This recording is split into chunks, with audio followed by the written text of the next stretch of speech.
Good afternoon. Thank you for coming to our 1 o'clock training regarding PeopleFirst Language. We're going to go ahead and get started. So looking at some of our meeting goals for today, we're going to talk mostly about PeopleFirst Language. We're going to talk about first how our language impacts students and stakeholders in our school setting. We're going to look at how language dictates our attitude, which impacts our action. We're going to talk about PeopleFirst Language specifically. We're going to define it. And then we're going to look about the type of mentality surrounding that language and the current research. And then we're going to look about what our current language climate is, some of the positives that we already have, and some of the opportunities for improvement that we have. Kind of a side note that I had written down is PeopleFirst Language is just like anything in school. It has to be a developed culture, and all must buy in to meet the standard to build that community for students to be a safe and inclusive culture. So what kind of impact does our language have? So I'm going to start with a quote from Kathy Snow.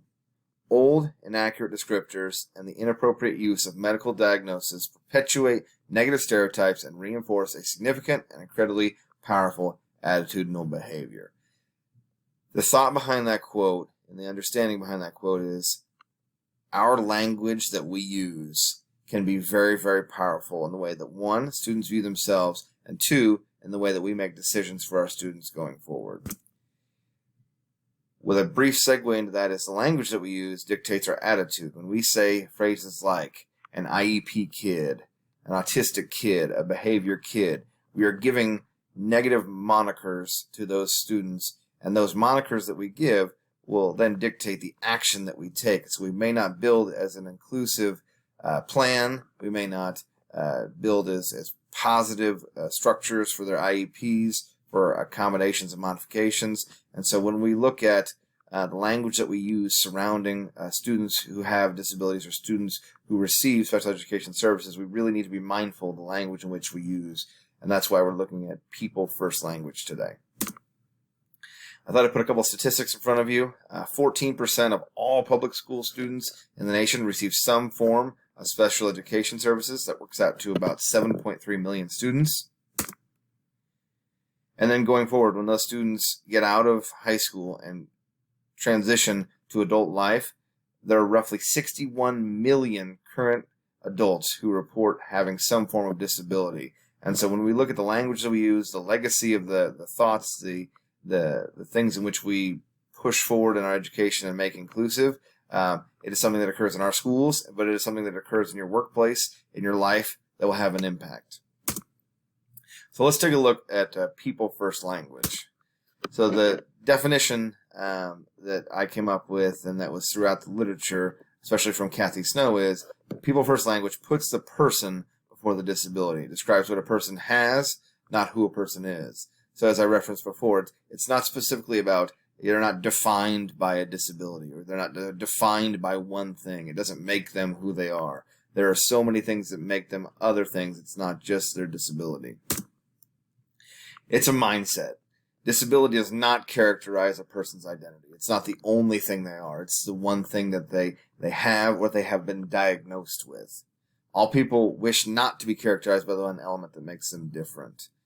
Disability is a natural part of the human experience. It's just like the example from Snow was that people are tall or short or have different hair color, or have different eye color.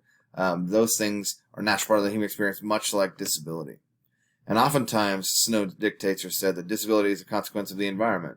She talked about the experience with a lot of students who have ADHD, that when they didn't have that diagnosed prior to coming to school, but then when they come to school, then they eventually get diagnosed with ADHD. And so a lot of times the environment will dictate the way in which students are viewed. And so one of the things that's very, very important is the language that we use is vital to characterizing students and making them successful and live in a positive atmosphere. So some of the things that we're currently doing is we're pretty traditionally strong. I don't hear a lot of language that Kathy Snow dictates was harmful or not positive. We traditionally have a pretty inclusive school, and the way in which we talk about students is an inclusive way. And the structures that we use, we have accessible bathrooms, we have accessible parking, we have accessible structures such as elevators, and they're oftentimes referred to as such.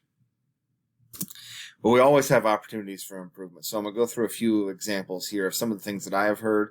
This is obviously not an all-inclusive list, and obviously not all of you have said things like this. But they're just things that we've heard that could use some improvement. So terms we've heard or have heard being used as SPED kid or IEP kid. That's our current language. So our target language would be something like this: is a student who receives special education services or a student who has an IEP. Another example is John Doe is autistic. The ways which we would like for you to use is John Doe has autism. Another one is I referenced it before, is behavior kid. What we would like to look at, and the language we'd like to use, is student who has a behavioral disability. Remember, they are not characterized by the one piece or one item or one disability in which they have. Also looking at he or she really struggles. And we would like for you to say the student has an intellectual disability. And then finally, we hear this. This is probably the most common one, I would say, in our culture at Public County. He or she is a normal kid. I would say that we want individuals in our environment to say he or she is a child without disabilities. Kind of a general rule I follow. You can look at all of these things. There are a variety of other examples throughout the literature, especially with Kathy Snow. General rule is put the student or person before their disability or diagnosis. Their disability or diagnosis does not define who they are as a human being. So what's next? What are we going to do? How are we going to grow? This is a short amount of information, a small piece, a small scope of what we're doing. But the idea is when we have inclusive language like PeopleFirst Language, we have to make sure and we know that what we say and what our attitudes are have a dramatic impact on our students, our stakeholders, and our community. So if we would adopt some of this PeopleFirst language, it would have a dramatic impact on the way that we view our students, the actions we take in forming their IEPs, the ways in which we build our culture surrounding special education students, and overall the way in which our stakeholders view how we treat our students and how our students transition to that next stage of their life. Thank you for coming to our brief short training. Now we're going to have some conversations surrounding this topic, and then we will have the rest of our trainings throughout the day. Thank you for coming. And here briefly are my references for my presentation. Thanks.